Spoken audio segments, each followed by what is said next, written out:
Alright, let's go.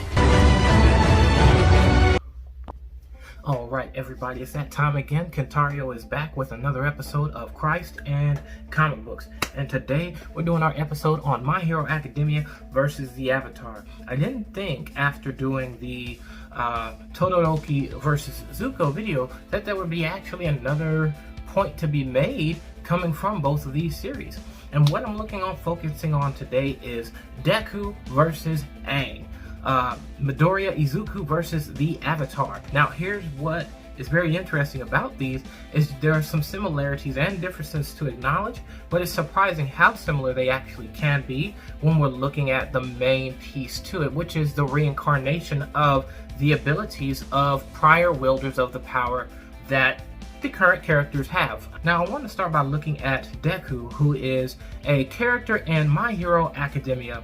And in this storyline, it's basically focusing on what we'll discover later are metahumans, but they coined the term known as quirks for the powers that they have.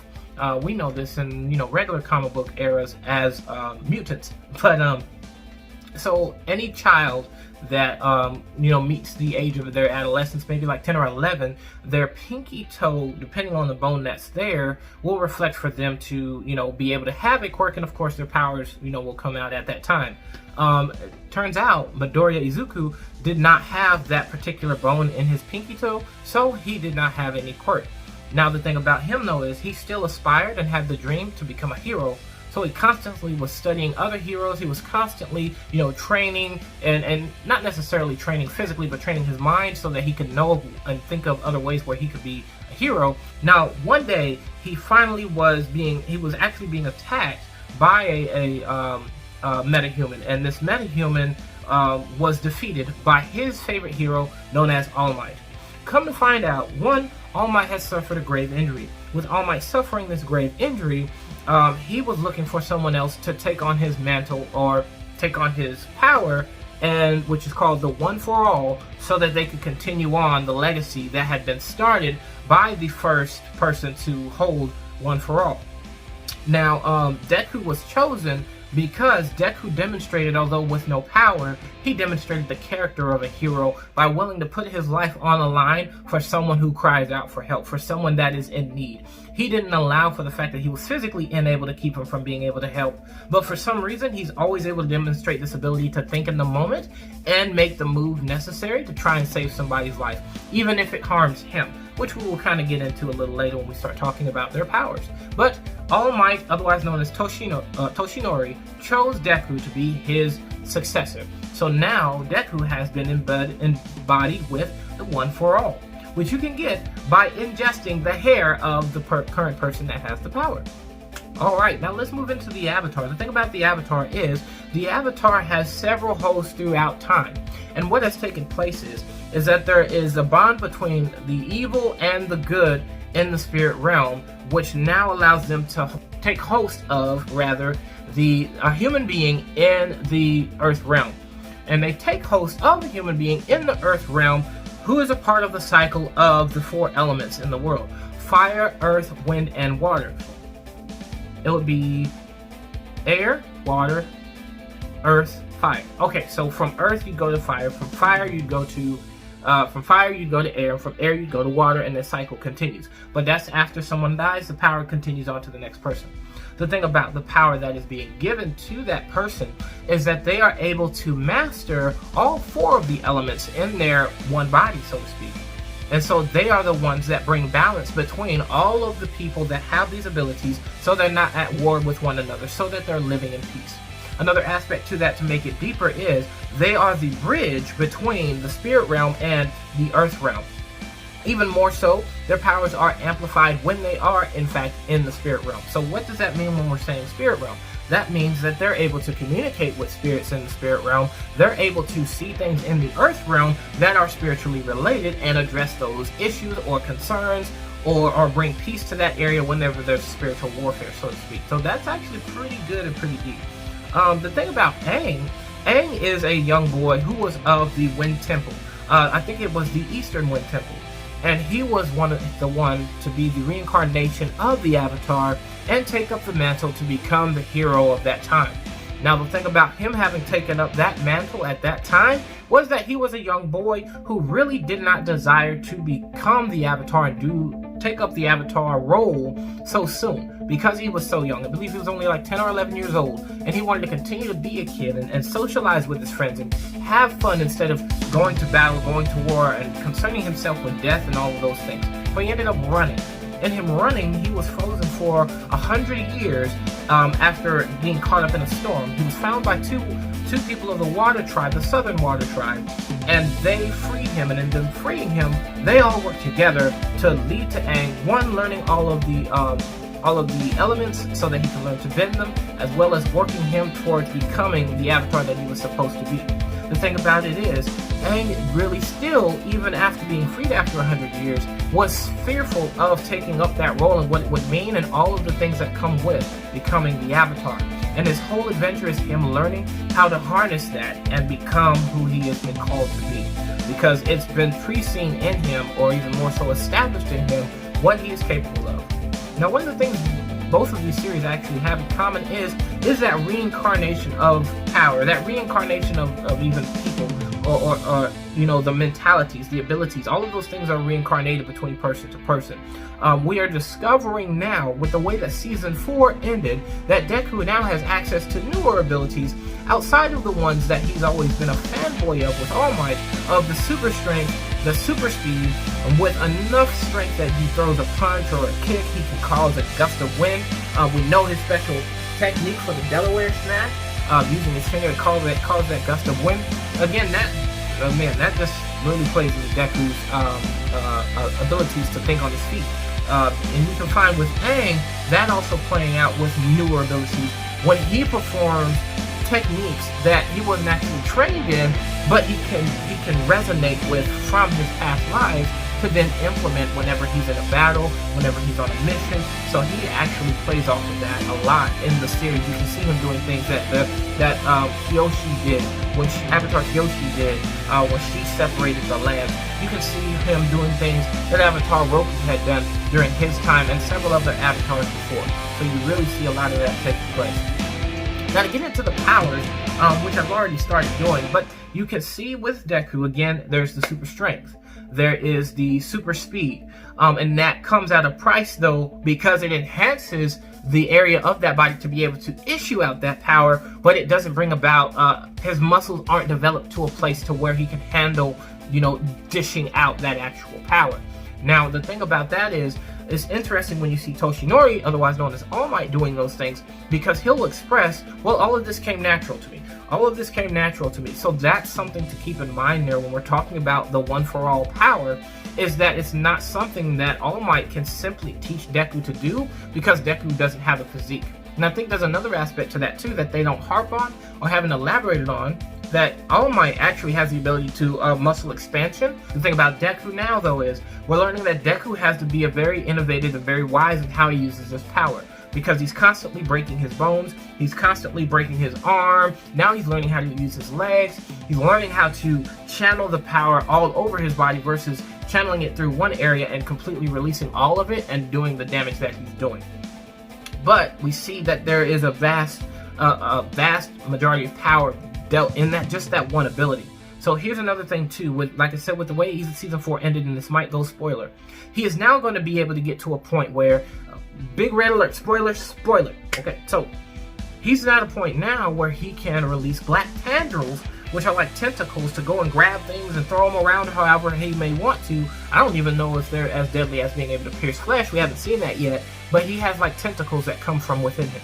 And this is evident because as he goes within himself, he is in conversation with one of the previous hosts for the One for All.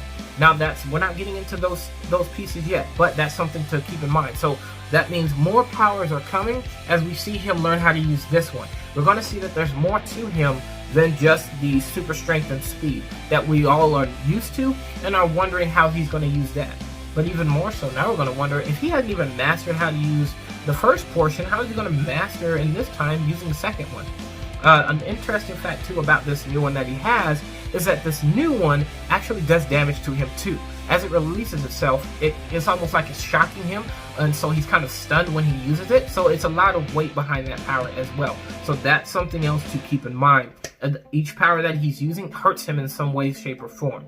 Okay, now when we talk about the Avatar, the main abilities, as we've already discussed, stem from the 4 elements: fire, water, earth, and air. He's able to use all 4 as a power source, and to bring balance, of course, to the earth realm as well as the spiritual realm. Okay, so something else too to recognize when we're looking at the Avatar's abilities is that he has what's called energy bending. Now that's a little fickle because they don't play on energy bending a lot in the series. The only time we see energy bending is in the last battle against Lord Ozai, when Aang uses energy bending to take away Lord Ozai's fire bending. So it seems as though energy bending is being able to manipulate how the other elements are channeled from person to person. What abilities are they gifted with, so to speak? So you can give them or you can take them away. So that is an inner power that is found in the Avatar. Now, when you get into Legend of Korra, which we're not going to do too much of in this video, you see a lot more happening in the spiritual realm. Like I said, that's an amplified place for the Avatar. Looking at some similarities and differences in Deku and Aang. Some similarities that I see with them is that they really don't have a teacher for whatever it is that they're learning. They have no specific teacher. So Aang, when we look at him, Aang started out learning water bending from Katara, but then got to the Northern Water Tribe and was learning with a master there, but then ended up doubling back to Katara. Now that is, yes, a master, but that's because she was always going to be around, so he was always going to have that. Now when we sought out for him to have an earthbending teacher, that wasn't as easy, and it took us until we got to book 2 for him to actually find that master. And he found that master in Toph. She challenged him. He was very challenged in earthbending though, because he's an airbender and Earth is like the complete opposite. So he had to break a bit of himself and how he was brought up to be able to actually learn to earthbend. Now the biggest struggle he was found in was through firebending. He found one master in their travels to the Northern Water Tribe, but in the midst of that he had used fire, harmed Katara, which was in a sense a level of trauma for him, which makes him hesitant to use fire because he only sees fire as destructive. Being that fire was the top nation that's causing all of this war, that's also evident for his psyche to think, you know, using fire is destructive, there's nothing good about fire. Now, on the side note, we see a lot of the powerful and deep beneficial aspects of firebending when we are looking at Uncle Iroh and how he speaks of firebending and how poetic he is, how symbolic he is, and how spiritual minded he is as one that's actually been to the spirit realm. That's where you see that there's life in fire, actually, versus there being evil in fire. And the ending master for him ended up actually being Zuko. But at the same time, it took a long time before we got to this place where he was actually finding consistent masters to help him reach his place of development.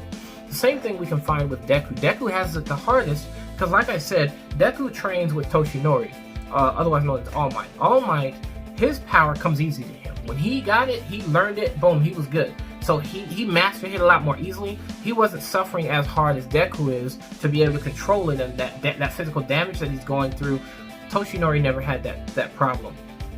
Deku does. Now, in Deku learning to be able to channel the energy all over his body, he learned all of that from going to Gran Torino, which is the father to All Might's master. So in him going to Gran Torino, he learned how to channel the energy throughout his whole body, which is where we get the full coiling. Now, of course, there's new powers coming into place now. The thing about the new powers coming into play, and Deku being able to communicate with the old wielders of One for All, he's now going to be getting that teaching from those spirits as well. So the masters are there, but the challenge is actually being able to receive effective, consistent teaching from the people that he's reaching out to. So that's something that's beneficial there too.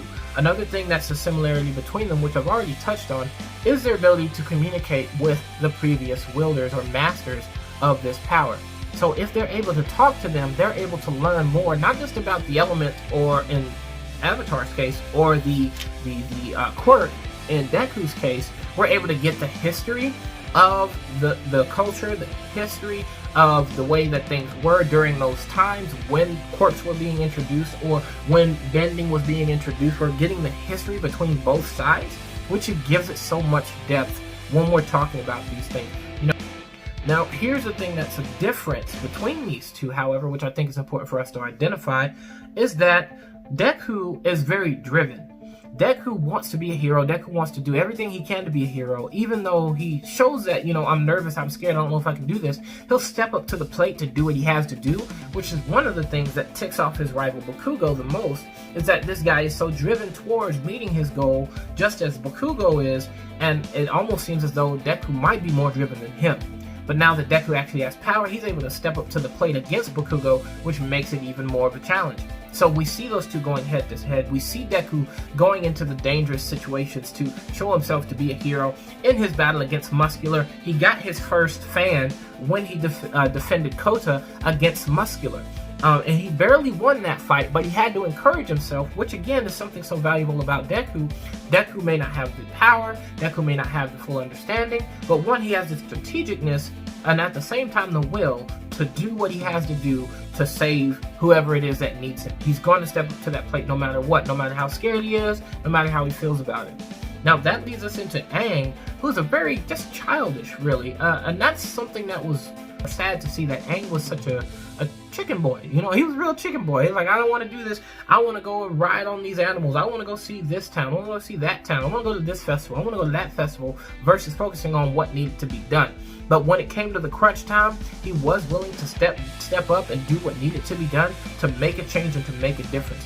And he was always introduced to something, even though he was so young, that was so challenging for a young boy to actually consider, being able to handle and deal with. But he yet still stepped up to it and did what he had to do in the end, as much as he didn't want to. Like I said, he was born in the Air Temple, so he was brought up in a very peaceful, Shaolin monkish way, to where no violence, no war, and no contending. And even now he's learning how to deal with the emotions of love, deal with the emotions of anger, of sadness, of hate, of pain. Like, he's dealing with all of these emotions throughout the whole series, which is giving this full story that what makes people fall in love with the Avatar. And that's all that I have for you guys, and I hope that this video got to introduce some great similarities between Deku and between Aang, as well as, of course, their differences, and we can see a lot of those things primarily because the Avatar was made before My Hero Academia. So we could say that there's some inspiration stemming from the Avatar for the characters that we see in My Hero. I hope you guys enjoyed this video. Make sure you hit that subscribe button, as well as check out my latest video. Y'all have yourselves a blessed day.